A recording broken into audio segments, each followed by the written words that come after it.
देखो ये last group है आपका पी ब्लॉक एलिमेंट का, that is group 18th element. Mendeleev के द्वारा इसे जीरो ग्रुप भी बोला गया था। ठीक है। मेडिकल पॉइंट ऑफ व्यू से या आईटी पॉइंट ऑफ व्यू से देखेंगे तो आईटी पॉइंट ऑफ व्यू में इससे क्वेश्चंस कभी कभी जेनोन से पूछे जाते हैं, जेनोन के कंपाउंड से, उसके स्ट्रक्चर से, उसके हाइब्रिडाइजेशन से। एक ही कंपाउंड है जो थोड़ा फेमस है, ठीक है, उसी से क्वेश्चंस पूछे जाते हैं। तो चलो इसको स्टार्ट करते हैं। Group 18th element zero group, आपके बोर्ड में भी पूछे जाते हैं इस पे क्वेश्चंस। तो इस ग्रुप का दूसरा नाम क्या है? Noble gas. नोबल इसलिए बोलते हैं नोबल गैस क्योंकि ये नॉन रिएक्टिव गैस होते हैं। ठीक है। और इसकी बात करते हैं इनके एलिमेंट के। तो इसमें टोटल 6 एलिमेंट है, starting from helium to radon. Helium, neon, argon, krypton, xenon और radon. All this gases are chemically unreactive, ये रिएक्ट नहीं होते। But some of the gas react. कौन से रिएक्ट होते हैं हम देखेंगे, जेनॉन वगैरह रिएक्ट होते हैं, क्रिप्टॉन भी थोड़े बहुत रिएक्ट होते हैं, देखेंगे आगे। तो सम रिएक्ट करते हैं ना, इसलिए they will form a very few compound. ठीक है। इसलिए इनका नाम क्या क्या क्या रखा गया है? Noble gas. सबसे पहले बात करते हैं अक्रेंस, कौन सा गैस कितना कहाँ पाया जाता है। देखो, all the noble gas except radon occurs in atmosphere. तो रेडॉन को क्या हो गया भाई? तो रेडॉन सॉलिड कंपोनेंट है, वो एटमॉस्फेयर में नहीं पाया जाता है। ठीक है। रेडॉन रेडियो एक्टिव एलिमेंट है, बात करेंगे इस पे आगे। सारे के सारे गैस एटमॉस्फेयर में पाए जाते हैं। ठीक है। और ये सारे गैस को मिला करके, ठीक है, अप्रोक्स 1% होते हैं बाय वॉल्यूम, जिसमें से सबसे ज्यादा जो पाया जाने वाला गैस है, याद रखना, आर्गन होता है। Argon is the major constituent. Helium and sometimes neon are found in the mineral of radioactive origin. मतलब जिससे रेडियो एक्टिव रिएक्शंस होता है, जिस सब्सटेंस में रेडियो एक्टिव रिएक्शंस होता है उसको बोलते हैं रेडियो एक्टिव ओरिजिन, उसमें कुछ ना कुछ कभी कभी हीलियम और नियॉन एज अ मिनरल पाया जाता है। उसका नाम दिया वो सब्सटेंस का, जैसे मोनाजाइट हो गया, पिच ब्लेंट हो गया, ये सब है ना, सब्सटेंस का एज अ और फॉर्म में नाम है। The main commercial source of helium is natural gas. ये आपको पता होगा, नेचुरल गैस में हीलियम पाया जाता है। Xenon and radon are the rarest element of the group. मतलब जेनॉन और रेडॉन बहुत ही रेयर पाया जाता है, बहुत ही कम पाया जाता है। आपको बताया था जो रेडॉन होता है वो रेडियो एक्टिव एलिमेंट होता है। तो radon is obtained as a decay product of radium. तो रेडियम जब टूटता है, रेडियो एक्टिव रिएक्शन देता है, टूटता है, तो रेडॉन बनता है आपका। ठीक है। Most abundant element in air is argon, अभी बता दिया। सबसे ज्यादा पाए जाने वाले, इसलिए कि लास्ट पाए जाने वाला का ये ट्रेंड है। आर्गन, नियॉन, क्रिप्टन, हीलियम और जेनॉन। ये बेटा पूरा अकरेंस था कि कैसे कैसे एलिमेंट कहाँ कहाँ कैसे पाए जा रहे नोबल गैस के बारे में। तो अब हम क्या है, नेक्स्ट फिजिकल प्रॉपर्टीज हर एलिमेंट्स के बारे में थोड़ा उसके नेम देखेंगे, उसके इलेक्ट्रॉनिक कॉन्फ़िगरेशन देखेंगे। तो ये है, नाम है एलिमेंट का, helium, neon, argon, krypton, xenon. Atomic number सबका लिख दिया है, 2, 10, 18, 36, 54। देखो, इनका एटॉमिक नंबर तो आपको याद ही होना चाहिए, क्योंकि जब हमें ना कंडेंस फॉर्म, मतलब जब शॉर्ट में हम लिखते थे, याद करो इलेक्ट्रॉनिक कॉन्फ़िगरेशन। जैसे मान ले मुझे किसी का लिखना है कैल्शियम का, तो हम 1:2:2 नहीं लिखते थे, हम लिखते थे आर्गन और 4:2। तो आर्गन में 18 आ गया। तो इसलिए है ना, ये रेफरेंस में यूज होता था, तो इनका तो एटॉमिक नंबर आपको याद रखना पड़ेगा। ठीक है। एटॉमिक मास इंपॉर्टेंट नहीं है, आर्गन का याद रह गया तो ठीक है, क्योंकि ये मेंडलीव का डिमेरिट्स बताता था कि इसको हमने पहले, इसका मास कम है, तो ये इसका एक डिमेरिट्स था मेंडलीव पीरियोडिक टेबल में। तो मास याद है तो ठीक है, अदरवाइज मास इंपॉर्टेंट नहीं। इलेक्ट्रॉनिक कॉन्फ़िगरेशन सिर्फ हीलियम बेटा H2 आता है, 1:2। इसके अलावा सारा NH2 NP6 आता है, सारा NH2 NP6, और NP6 के बाद खत्म हो जाता है नोबल गैस। ठीक है। डाउन द ग्रुप आपका रेडियस बढ़ रहा है, कोई दिक्कत नहीं है। आयनाइजेशन इंथैल्पी बहुत ज्यादा, 2000 के लिमिट में है। 2000 तो बहुत ज्यादा हो जाता है यार। ठीक है। तो हाँ, इसकी इसमें से इलेक्ट्रॉन मतलब निकलने वाला नहीं है। लेकिन एक चीज हम गौर कर सकते हैं, जेनॉन है 1170। जबकि है ना क्लोरीन की आयोनाइजेशन एनर्जी इससे कम होती है, ऑक्सीजन की आयोनाइजेशन एनर्जी भी इससे कम होती है। इसका मतलब ये हो कि वो रिएक्शंस में आ सकता है तो ये भी रिएक्शंस में आ सकता है। तो इसीलिए हम देखेंगे जेनॉन कैसे रिएक्शंस में आ रहा है, देखेंगे इस चीज को, ठीक है। मेल्टिंग पॉइंट बॉइलिंग पॉइंट क्या होता है, डाउन द ग्रुप आपका इंक्रीज करता है। तो ये बेटा आपकी जो एलिमेंट्स है ना इसकी प्रॉपर्टीज है, सो सम ऑफ द फिजिकल प्रॉपर्टीज। देखो बेटा इसमें जो एटॉमिक रेडियस दिया हुआ है वो एटॉमिक रेडियस कौन सा रेडियस होगा, वंडरवाल रेडियस। अपने पीरियड में सबसे बड़ा, अपने पीरियड में, अपने रिस्पेक्टिव पीरियड में, जैसे कि सेकेंड पीरियड की बात करेंगे तो सबसे बड़ा जो मॉलिक्यूल होगा या सबसे बड़ा जो एटम होगा वो नियॉन होगा, सबसे बड़ा एटम नियॉन। थर्ड पीरियड में सबसे बड़ा atom argon. Left to right size decrease करता है, लेकिन फ्लोरीन तक। इसके फ्लोरीन देता है आपका एटॉमिक रेडियस, कोवलेंट रेडियस या आयनिक रेडियस, ठीक है। इसके बाद जब हम नोबेल गैस की बात करते हैं तो वो आपका वंडरवाल रेडियस देता है, सारा का सारा वंडरवाल रेडियस दे रहा है, ठीक है। तो वंडरवाल रेडियस बहुत बड़ा रेडियस होता है, सबसे बड़ा होता है, आपको पढ़ाया था कि वंडरवाल रेडियस होता है। ये जो रेडियस है ना एटॉमिक रेडियस, ये सारा का सारा वंडरवाल रेडियस है। अब हम बात करेंगे कुछ इसके फिजिकल और प्रॉपर्टीज के, जैसे इलेक्ट्रॉनिक कॉन्फ़िगरेशन, ये इसकी रिएक्टिविटी की कुछ प्रॉपर्टीज जो है फिजिकल प्रॉपर्टीज उनकी बात करेंगे, आयोनाइजेशन एनर्जी वगैरह की। तो आपको बता दिया है कि इस नोबल गैस का जो जनरल इलेक्ट्रॉनिक कॉन्फ़िगरेशन क्या होता है, NH2 NP6, सिर्फ हीलियम को छोड़, ठीक है। तो अगर क्वेश्चन है ना कि noble gas has the general electronic, noble gas has general electronic configuration, और उसमें डाल दिया उसने NH2 NP1 NP2 NP6 इस टाइप का, तो टिक मत कर लेना, क्योंकि हीलियम भी नोबल गैस है। हीलियम, जब हीलियम नोबल गैस है तो हीलियम का भी कंसीडर करेंगे। तो वो ये पूछना चाहेगा क्वेश्चंस में कि वो आप हीलियम को कंसीडर करना है।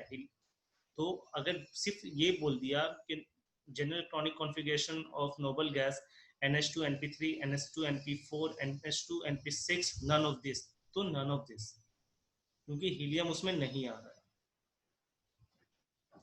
Many of the property of noble gas, including their inactive nature, are ascribed to their closed cell structure। मतलब वही हुआ कि जो इसका नॉन रिएक्टिंग प्रॉपर्टी है ना, क्योंकि इसके जो स्ट्रक्चर है क्लोज सेल, मतलब perfectly field close orbit structure है, ठीक है। आयोनाइजेशन एनर्जी इसकी बहुत ज्यादा हो रही है due to the fulfilled orbital. Down the group size increase हो रहा है। इलेक्ट्रॉन गेन इंथैल्पी की भी अगर बात करें तो कभी भी इलेक्ट्रॉन को एक्सेप्ट करने की टेंडेंसी में नहीं है, इलेक्ट्रॉन को ये एक्सेप्ट नहीं करेगा। इसका एक रीजन और भी आप समझेंगे। जैसे अगर मान ले हम बात करते हैं आर्गन की, तो argon, helium neon argon, argon third period का एलिमेंट है, तो 3:3p6 खत्म हो गया। तो अगर एक इलेक्ट्रॉन आएगा भी तो डालेगा कहाँ पर, ये बात समझ में आ रहा है। तो 3p6 तो पूरा हो गया, तो इसलिए वो एक्सेप्ट नहीं करेगा इलेक्ट्रॉन, ठीक है। और दूसरी बात है नॉन मेटल है और फुलफिल्ड ऑर्बिटल है, तो अपना एक इलेक्ट्रॉन को एक्सेप्ट करके अपने आप को अनस्टेबल तो नहीं करेगा ना, तो इसलिए no tendency to accept the electron, ठीक है। तो अब इलेक्ट्रॉन डालना भी चाहोगे तो क्या करना पड़ेगा, तो बहुत ज्यादा एनर्जी देना पड़ेगा। तो इसलिए लिखा हुआ very large positive value electron gain, ताकि highly highly endothermic. Physical property की बात करेंगे तो all are monoatomic in nature, कोई किसी से रिएक्ट नहीं करता, कलरलेस, टेस्टलेस है, sparingly soluble in water होता है। They have the low melting and boiling point because only the type of interatomic interaction is very weak, that is a van der Waals। तो आपको देखो मैंने आपको बता रखा है मेल्टिंग पॉइंट बॉइलिंग पॉइंट है ना, जो खास करके मेल्टिंग पॉइंट वो डिपेंड करता है कि एटम का अरेंजमेंट कैसा है। तो ये तो ऐसे ही वंडर वाल इंटरेक्शन हो रहा है एटम एटम के बीच, तो बहुत वीक है। तो मेल्टिंग पॉइंट भी इसकी बहुत ज्यादा है, बहुत कम है, ठीक है। हीलियम देखो बॉइलिंग पॉइंट 4.2 केल्विन, मतलब नेगेटिव में बॉइलिंग पॉइंट है इसकी, समझ में आ रहा है। Of any non substance, it has unusual property of diffusing through most of the commonly used laboratory materials such as rubber, plastic। इसका मतलब क्या हुआ, ये डिफ्यूज कर जाएगा। डिफ्यूज करने का मतलब उसके साथ है ना ऐड हो जाएगा, बस ऐड होगा, रिएक्ट नहीं करेगा, ऐड हो जाएगा। तो डिफ्यूजिंग प्रॉपर्टी है, इसका लेबोरेटरी में यूज किया जाता है, ठीक है। अब हम बात करेंगे केमिकल प्रॉपर्टीज की। देखो जनरली क्या है कि नोबल गैस आपका अनरिएक्टिव होता है, बट इसमें से जेनॉन जो होता है ना बेटा, वो थोड़ा रिएक्टिव नेचर का होता है। क्यों होता है हम आपको बता रहे हैं। देखो क्या हुआ, आपको एक मॉलिक्यूल है, मतलब आयंस के फॉर्म में एक मॉलिक्यूल है O2+। सुनते जाएंगे मेरी बात, ठीक है। तो O2+ की अगर हम बात करेंगे, तो उससे जब हम एक इलेक्ट्रॉन निकाल रहे हैं, O2+ से जब हम एक इलेक्ट्रॉन निकाल रहे हैं, तो उसमें जितना आयोनाइजेशन एनर्जी की खर्च होगी, उतना ही आयोनाइजेशन एनर्जी खर्च होता है जेनॉन से भी इलेक्ट्रॉन निकालने। तो उस एक्सपेरिमेंट से ये पता चला, जब O2+ रिएक्शन में आ सकता है, तो हमारा जेनॉन भी रिएक्शंस में आ सकता है।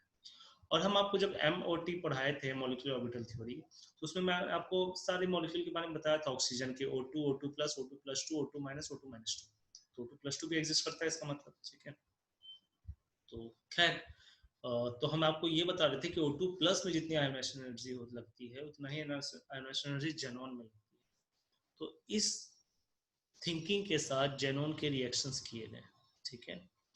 तो चलो देखते हैं। In general noble gas are less reactive, their inertness to chemical reactivity is as follow, ठीक है। हीलियम 1s2 कंप्लीटली फिल्ड, जगह ही नहीं है कि इलेक्ट्रॉन लेगा कहाँ, तो उसके पास तो जगह ही नहीं है। हीलियम की तो 1% औकात नहीं होती कि एक इलेक्ट्रॉन भी ले सके, ठीक है। और सबसे बड़ी बात, फुलफिल्ड है, निकालेगा भी नहीं इलेक्ट्रॉन अपने मन से। तो ये हीलियम तो भूल ही जाओ कि कभी कभी रिएक्शन। बाकी सबकी कहानी हम देखते हैं, ठीक है। देखो, जो साइंटिस्ट थे जिसने ये पूरी कहानी की थी, कि अगर मान लो O2+ रिएक्शंस में आ सकता है, तो जिनॉन भी रिएक्शंस में आ सकता है। ब्रिटेन के कोई साइंटिस्ट थे जिनका नाम था बार्टलेट, ठीक है। ओके, सबसे इंपॉर्टेंट बोर्ड का क्वेश्चन है, बार्टलेट का एक्सपेरिमेंट। तो आपको एज इट इज लिखना है, बोर्ड के लिए भी इंपॉर्टेंट है, ठीक है। आपके एनसीईआरटी में दिया हुआ। क्या किया था, he prepared a red compound which is a formula of O2+ platinum F6-। एक कंपाउंड इसने बनाया था, ठीक है। और इसके पहले क्या लिखा हुआ है कि बार्टलेट की हिस्ट्री कब पैदा लिया, कहाँ पढ़ा, उससे हमें कोई फर्क नहीं पड़ता कहाँ क्या पैदा लिया, कौन पैदा लिया, ठीक है। तो हम आगे बात करते हैं कंपाउंड इसने क्या एक्सपेरिमेंट किया। Then realized that the first ionization enthalpy of the molecular oxygen 1175 kilojoule per mole was almost identical with the xenon, ठीक है। इसमें 70 और कमी है। He made effort to the prepare of the same compound, उसने same compound बनाया, O2+ की जगह xenon रख दिया, xenon plus platinum F6 by mixing the platinum hexafluoride and xenon. After this discovery, a number of xenon compound, mainly with most electronegative element like fluorine and oxygen are synthesize मतलब form किया गया। इस experiment के बाद अब तो दिमाग सबका खुल गया। तो अब उसने क्या किया, जेनोन के साथ फ्लोरीन और ऑक्सीजन को रिएक्ट करके बहुत सारे कंपाउंड बनाया। क्वेश्चन आया क्यों फ्लोरीन और ऑक्सीजन, तो भाई यही दोनों के पास इतनी ताकत है कि नोबल गैस से भी इलेक्ट्रॉन को खींच सके, दूसरा कोई रीजन नहीं, ठीक है। द कंपाउंड ऑफ क्रिप्टन आपका बहुत कम पाया जाता है, जिससे सिर्फ डाइफ्लोराइड पाया जाता है, KrF2, ठीक है। Compound of radon have not been isolated but only identified, मतलब ये रुक नहीं सकते, कहीं ना कहीं आपको दिखेगा बट आइसोलेटेड नहीं, स्टेबल कंपाउंड नहीं है। तो रेडियो एक्टिव में कहीं ना कहीं आपको दिखने वाला है, लिखा वो रेडियो ट्रेशर, मतलब कहीं ना कहीं बहुत कम अमाउंट में रेडियो एक्टिव टेक्निक में पाया जाता है, ठीक है। और आर्गन, नियॉन और हीलियम का अभी तक तो कोई कंपाउंड नहीं है। आगे आप लोग पढ़ेंगे तो देखा जाएगा कि कुछ एक्सपेरिमेंट करते होंगे, लेकिन अभी तक नहीं।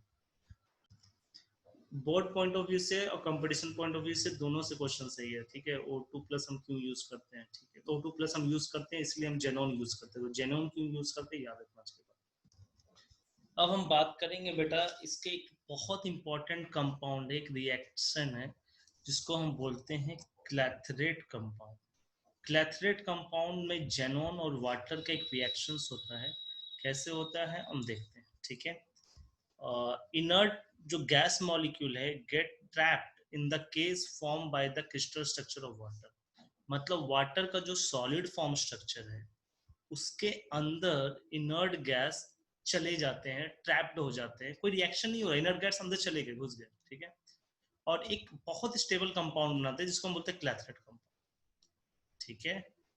During the formation of ice, xenon atom will be trapped in the cavities formed by the water molecule in their structure of ice. जब मॉलिक्यूल स्ट्रक्चर बना रहे तो बीच में जो भी खाली जगह होगा, जो भी स्पेस होगा, जिसको कैविटीज बोला गया, केस बोला गया, उसमें जेनोन एटम इंटर कर जाता, घुस जाता है. Compound thus obtain are called clathrate compound. ये कोई केमिकल रिएक्शंस नहीं है, कोई केमिकल बॉन्ड नहीं है, मैंने आपको बताया सिर्फ वो एटम अंदर इंटर कर गया. They do not possess an exact chemical formula, but approx it is a 6 molecule of water contain 1 molecule of xenon. मतलब अगर हाइड्रोजन बॉन्डिंग ऑफ वाटर के कारण 6 मॉलिक्यूल अगर आपस में जुड़ के आइस बना रहे हैं, तो उसके बीच में एक जेनोन एटम चला जाएगा. The cavity size is just smaller than the atom of noble gas. यानी कि cavity size जो होता है नोबल गैस से जस्ट स्मॉल होता है, मतलब कि दे फिट, वो फिट कर जाते हैं. Such compound are also formed by the other organic liquid like डाइहाइड्रोक्सीबेंजीन, जिसको क्यूनॉल बोलते हैं. क्यूनॉल हम पढ़ेंगे बेटा, क्यूनॉल हम आपको ना हाइड्रोजन पेरोक्साइड में बताए थे, ठीक है. तो क्यूनॉल भी एक एग्जांपल है कि उसमें भी ऐसा ही काम होता है, ठीक है, कि क्लैथरेट कंपाउंड बनते हैं. The smaller gas noble gas molecule helium और neon does not form the clathrate compound because the gas atom are small enough to escape from the cavity. ये भी बहुत सही बात है. ये साइज का मतलब ये फंडा हुआ ना बेटा कि जब 6 मॉलिक्यूल इतना ही सफिशिएंट साइज बना पाते हैं कि उसमें जेनोन घुस जाए. अब छोटे एटम क्या होगा, जैसे घुसेगा नहीं कि वापस आ जाएगा, इसलिए छोटे एटम्स हीलियम नियॉन कभी भी क्लैथरेट कंपाउंड नहीं बनाते, ठीक है.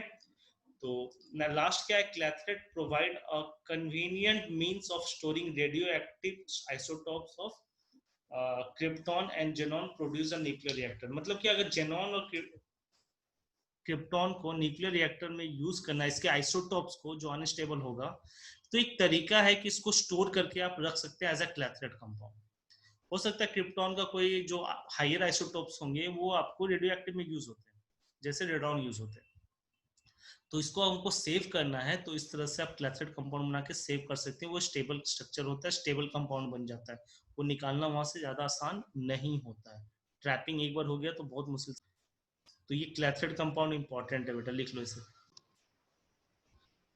अब जो नेक्स्ट है हमारा जेनॉन के कंपाउंड के बारे में, केमिकल कंपाउंड के बारे में, ठीक है. जेनॉन के कंपाउंड में से एक क्वेश्चन आएगा, क्योंकि यही एक रिएक्शन है हमको देखना पूरे नोबल गैस में, और कहीं कोई रिएक्शंस नहीं पढ़ना है, ठीक है.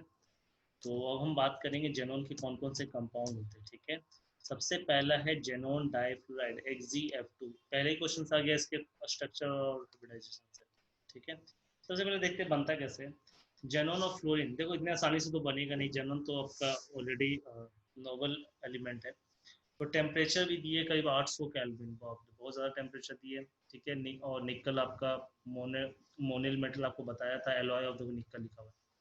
तो आप जब कैटलिस्ट डालोगे तो जेनॉन डाइफ्लोराइड बनेगा, जिसमें से xenon the volume ratio is 2:1. Otherwise अगर वॉल्यूम रेशियो हमको फिक्स करना है जेनॉन का और फ्लोरीन का, क्यों, अगर हमने वॉल्यूम रेशियो चेंज किया तो जेनॉन डाइफ्लोराइड से जेनॉन टेट्राफ्लोराइड, हेक्साफ्लोराइड ऐसा कुछ बन जाएगा. तो हमें ये चीज ध्यान रखना है कितना कितने अमाउंट में मिला रहे. और भी मेथड है, देखो O2 और F2 आपको बताया था फ्लोरोनेटिंग एजेंट है, तो वो जेनॉन के साथ रिएक्ट करके वो फ्लोरीन देगा और जेनॉन के साथ रिएक्ट करके XeF2 बन जाएगा, ठीक है. और भी एक सिंपल है, मर्क्यूरी आप अर्क डाल दो तो आपका बन जाएगा, ठीक है. रिसेंटली डिस्कवर मेथड क्या है कि आपका एक कंपाउंड है पोटेशियम सॉल्ट के साथ K plus AgF4 potassium tetra fluoro argentate 3. ये एक कोऑर्डिनेशन कंपाउंड है. इसको आप रिएक्ट करो BF3 के साथ तो सिल्वर का तो फ्लोराइड बन जाएगा AgF3 और KbF4 बनेगा, ठीक है. AgF3 जो है ना, उसको जेनॉन के साथ रिएक्ट करोगे तो आपका बन जाएगा जेनॉन डाइफ्लोराइड. तो ये भी एक मेथड है, रिसेंट मेथड का मतलब ये हुआ कभी डिस्कवर हुआ है. ये भी एक जेनॉन फ्लोराइड बनाने का मेथड है, ठीक है. अब जेनॉन डाइफ्लोराइड की प्रॉपर्टीज की बात करेंगे, ठीक है. इसकी प्रॉपर्टीज भी इंपॉर्टेंट है, थोड़ा एडिशन रिएक्शंस टाइप का देता है. और इसके स्ट्रक्चर की बात करेंगे, कौन सा स्ट्रक्चर आपको दे रहा है, ठीक है. तो ये है प्रॉपर्टीज ऑफ जेनॉन डाइफ्लोराइड। ये कलरलेस क्रिस्टलाइन सॉलिड होता है, ठीक है, विच सब्लिम्स मतलब वेपोराइज हो जाएगा 298 केल्विन में। मतलब कि रूम टेम्परेचर पे आपका देख रहे हो वेपोराइज कर जाता है। Dissolve in water to give a solution of pungent odour most soluble in hydrogen fluoride, मतलब कि पानी में तो डिजोल्व हो जाता है, एक स्मेल देता है, और एक एसिड हाइड्रोजन फ्लोराइड लिक्विड में डिजोल्व हो जाता है, पूरी तरह सॉल्युबल हो जाता है, ठीक है। This is store in a vessel made up of Monel metal which is alloy of निकल। आपको बता दिया मोनेल मेटल एक उसमें इसलिए डाला गया क्योंकि देखो XeF2 स्टेबल ज्यादा कंपाउंड है नहीं, तो वहां से अगर आपने किसी और में रखा जहाँ मॉइस्चर या कुछ भी हो या मेटल का ग्लास हो, तो वहां से फ्लोरीन रिएक्ट कर जाएगा, तो इसलिए इसको मोनेल मेटल में रखते हैं। वहां पर भी याद करो कि आपको जब फ्लोरीन पढ़ा देते हैं तो उसको भी इसी टाइप के कंपोनेंट में रखें, हमने उसको ग्लास में नहीं रखा। नेक्स्ट है बेटा उसका रिएक्शन विद हाइड्रोजन। XeF2 है, हाइड्रोजन को 400 डिग्री सेल्सियस में रिएक्ट करो तो जेनॉन अलग हो जाएगा, हाइड्रोजन फ्लोराइड बन जाएगा। सबसे इंपॉर्टेंट हाइड्रोलिसिस, बेटा हाइड्रोलिसिस तो तीनों का इंपॉर्टेंट है, XeF2 XeF4 XeF6 तीनों का हाइड्रोलिसिस इंपॉर्टेंट है, ठीक है। इसका देखते हैं, XeF2 हाइड्रोलिसिस किया तो हाइड्रोलिसिस करने पे जेनॉन अलग हुआ और HF और O2 निकला, this is a very slow reaction. It is हाँ, अब जब ये रिएक्शन हुआ तो अब आप इसमें पूछ सकते हो कैटायनिक हाइड्रोलिसिस हुआ या एनायनिक हाइड्रोलिसिस, तो ये आपका ना कैटायनिक हाइड्रोलिसिस है ना एनायनिक हाइड्रोलिसिस है, ये एक आयनिक इक्विलिब्रियम रिएक्शन है, ठीक है। It is a covalent compound and hydrolysis like is just like a PCl5।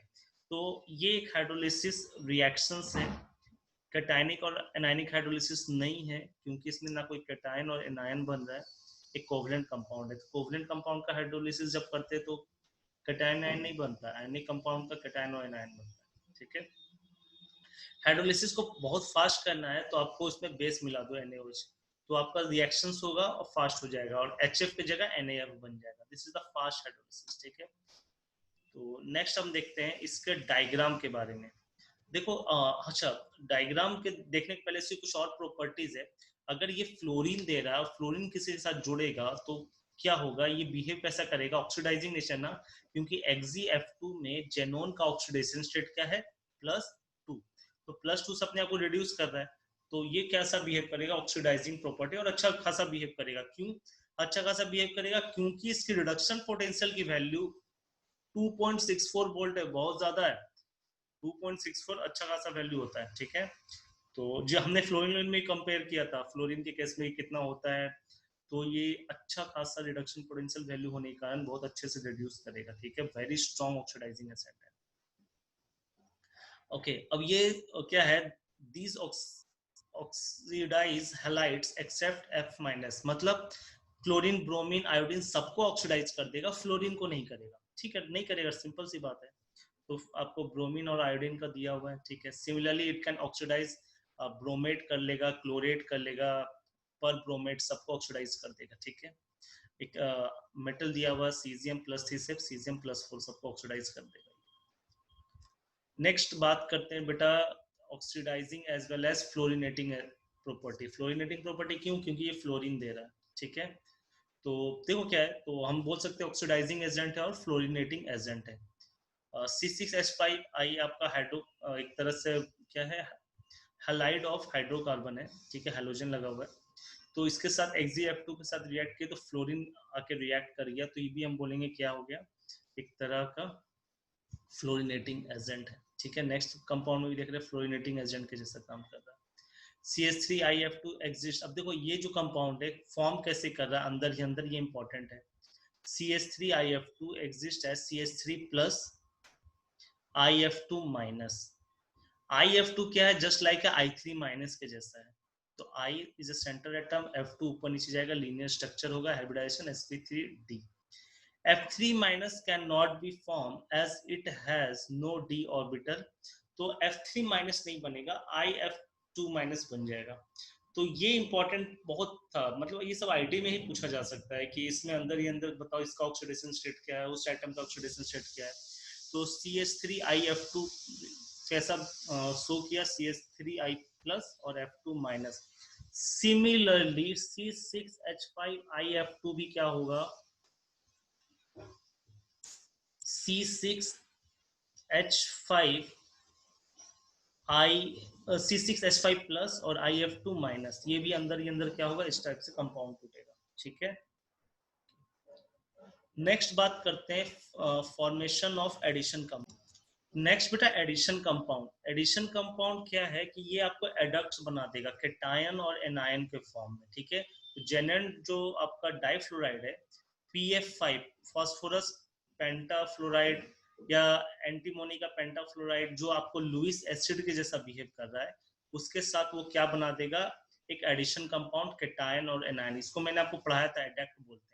इसमें एक चीज और याद रखना, जब एडक्ट बनता है ना, तो जो XeF2 जो केटायन पार्ट बनने जा रहा है वो कैसा बिहेव करेगा, लुइस बेस, और जो एनायन पार्ट बनने जा रहा है वो कैसा बिहेव करेगा, लुइस एसिड। ये थोड़ा याद रखना। ठीक है, उसी तरह बता रहा आर्सेनिक का भी पेंटाफ्लोराइड रहेगा ना, तो उसके साथ भी ये बना देगा। Next structure. स्ट्रक्चर से क्वेश्चंस मेडिकल में जनरली पूछे जाते हैं, ये सब आसान स्ट्रक्चर है।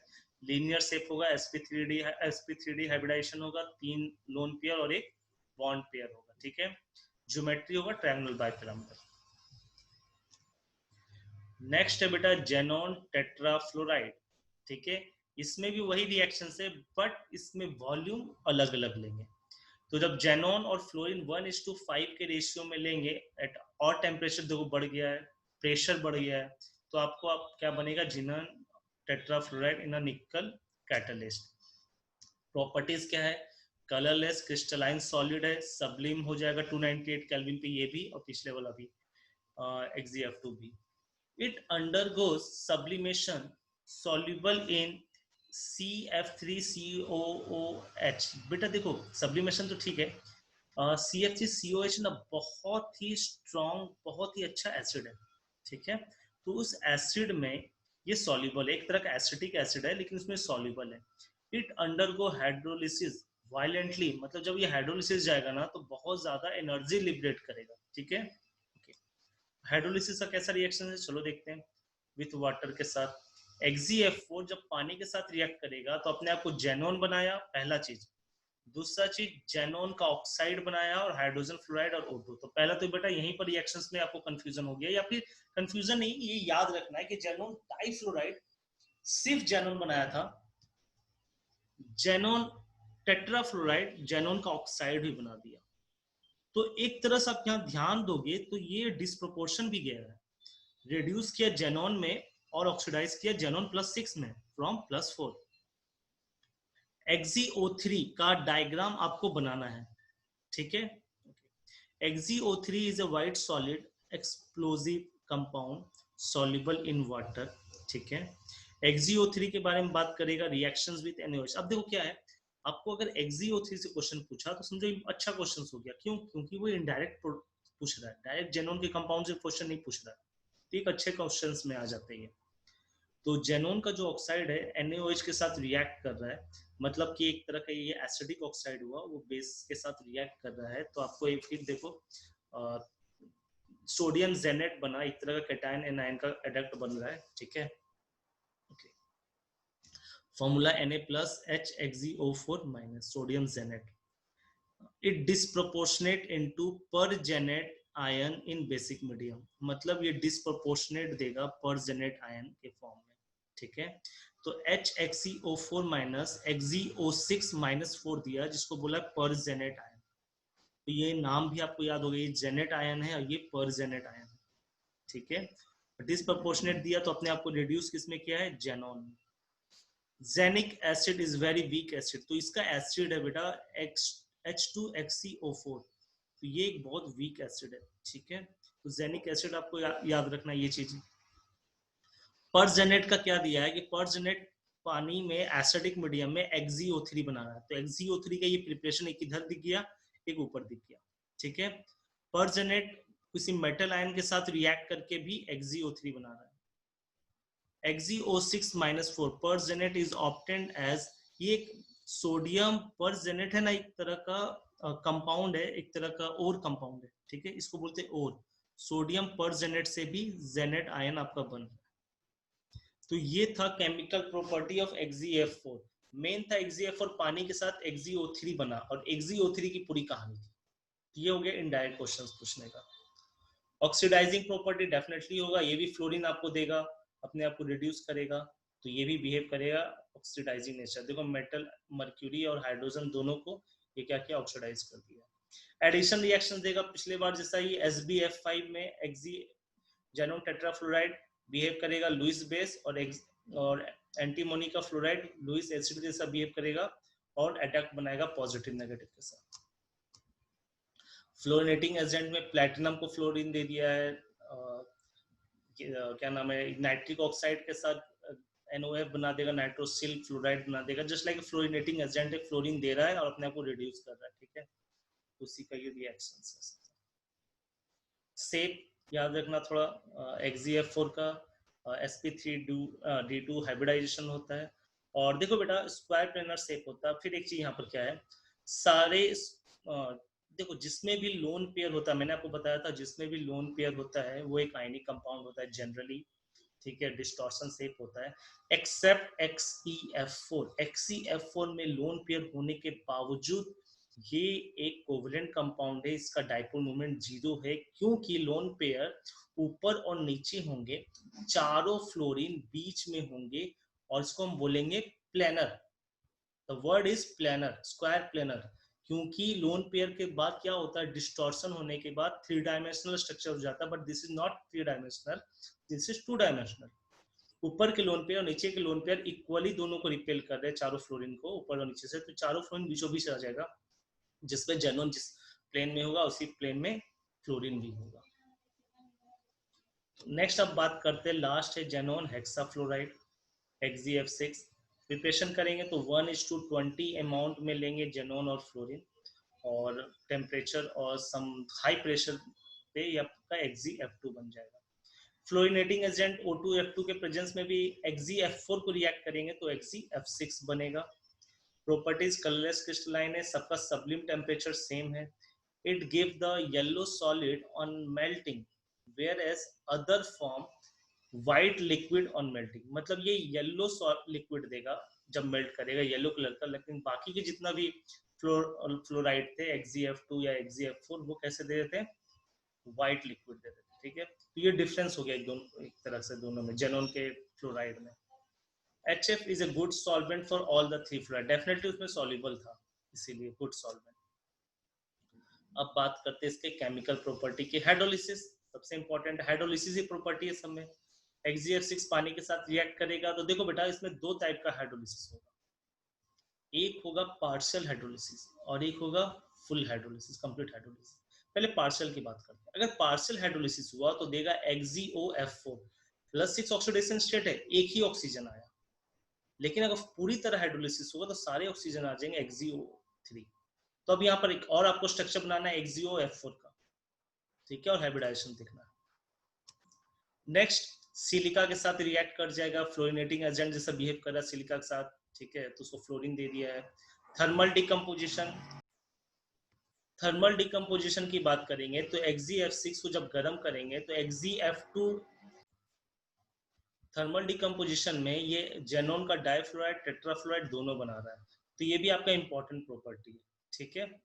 और XeF2 XeF4 आपको पता है डिकम्पोजिशन होता है, हमने आपको पहले दिखा दिया, ठीक है बेटा। नेक्स्ट है, ये भी आपको एडिशन प्रोडक्ट देगा एंटीमोनी पेंटाफ्लोराइड के साथ और BF3 के साथ, तो ये भी एडिशन प्रोडक्ट दिया, अपने आपको एडक्ट बनाया, XeF6 बिहेव किया लुइस बेस और SbF5 लुइस एसिड के। नेक्स्ट देखो हाइड्रोजन के साथ रिएक्ट होगा तो आपको HF देगा। नेक्स्ट बेटा देखो XeF6 क्या है कि जेनोन, XeF6 और XeO3 दोनों का आपस में ही जेनोन के कंपाउंड का रिएक्शन दे रहा है और XeOF4 बन रहा है। तो ये ना कुछ जेनोन के ना कंपाउंड का रिएक्शन है, तो यही आपको याद रखना है। रीजन बीइंग जेनोन से एक क्वेश्चन आता ही आता है, कंपटीशन में आएगा डैम श्योर, बोर्ड में आएगा डैम श्योर, चाहे कुछ भी पूछा जा सकता है इससे, ठीक है। नेक्स्ट हम बात करते हैं एज अ फ्लोरिनेटिंग, डोनेटिंग और एक्सेप्टिंग। हाँ ये जो है ना XeF6 वो फ्लोरीन एक्सेप्ट भी करता है और डोनेट भी करता है। एक्सेप्ट करेगा तो लुइस एसिड बिहेव करेगा, और डोनेट जो करेगा अभी आपने देख रखा है जो लुइस बेस बिहेव कर रहा था। तो ये एक्सेप्ट करता है from the cationic species and fluoride ion donor to form फ्लोरोएनायन। देखो कोई मेटल है, मतलब कैटायन स्पीसीज है, वो फ्लोरीन उस MF है, उसके साथ ये रिएक्ट करेगा ना तो XeF7 बन रहा है, मतलब फ्लोरीन को एक्सेप्ट कर रहा है। और M क्या है? मेटल है, अच्छे मेटल है, सोडियम पोटेशियम रुबिडियम सीजियम। तो ये बहुत इंपॉर्टेंट प्रॉपर्टी है कि यह फ्लोरीन को एक्सेप्ट भी कर रहा है। ये XeF6 होने के बावजूद डोनेशन तो पता है कि जो आपको अभी तक एडिशन कंपाउंड था वही डोनेशन वाला है, कि आपको बिहेव करेगा लुइस बेस के साथ, डोनेटिंग करेगा, जो हमने पिछला देखा था। एक्सेप्टेंस का बेटा ये दो एग्जांपल्स दिया हुआ है एक्सेप्टेंस का, ठीक है। नेक्स्ट है जेनॉन ऑक्सीजन के कंपाउंड। तो जेनॉन ऑक्सीजन के कंपाउंड जो भी हमने अभी देखा ना, बस वही है कि जेनॉन टेट्राफ्लोराइड या हेक्साफ्लोराइड पानी के साथ जब हाइड्रोलिसिस जा रहे हैं तो ये सारे कंपाउंड बना रहे हैं, इसको बोलते हैं जेनॉन के ऑक्सीजन के कंपाउंड। आपको याद रखना है, वेरी वेरी इंपॉर्टेंट है जेनॉन के ऑक्सीजन के कंपाउंड, ठीक है। XeO3 कलरलेस होते हैं, एक्सप्लोजिव सॉलिड होता है, मतलब हाईली एक्सोथर्मिक होगा। और एक बात बहुत इंपॉर्टेंट, अगर XeO3 का आप हाइब्रिडाइजेशन निकालोगे ना बेटा तो sp3 आएगा, 3 bond pair, 1 lone pair. The bond pair is xenon and oxygen is double bond double bond double bond and 1 lone pair, but this is not distorted tetrahedral, this is a pyramidal structure like NH3 ammonia भी pyramidal था, ये भी आपका pyramidal molecular structure है, याद रखना। ये आपको एक एक्सेप्शन पॉइंट हो गया कि XeO3 पिरामिडल मॉलिक्यूलर स्ट्रक्चर होगा। XeOF4 के बारे में बता दिया, कलरलेस वोलेटाइल सब्सटेंस होगा, स्क्वायर पिरामिडल मॉलिक्यूलर स्ट्रक्चर होगा। लास्ट स्लाइड है यूज ऑफ नोबल गैस। कुछ नहीं है इसमें, नोबल गैस बहुत लाइट गैस होते हैं, इसको बलून वगैरह में भरते हैं, इनफ्लेमेबल गैस होता है। कहीं हमको इनर्ट इन्वायरमेंट रखना है, जैसे इलेक्ट्रॉनिक से कोई सब्सटेंस है उसमें मॉइस्चर आएगा तो दिक्कत हो जाएगा, इम्प्योरिटीज आएगा दिक्कत हो जाएगा, तो इनर्ट जहाँ इनर्ट इन्वायरमेंट चाहिए ना वहाँ पर हम इनर्ट गैस रख देंगे, ठीक है। ओके, और इससे बहुत सारे बल्ब में भरे जाते हैं, लेजर लाइट बनाए जाते हैं नोबल गैस से, ये यूजेस देख लेना आप एक बार। थैंक यू बेटा, थैंक यू वेरी मच। तो ये आपका ग्रुप 18 पूरी तरह खत्म हो गया, नोबल गैस पूरी तरह खत्म हो गया।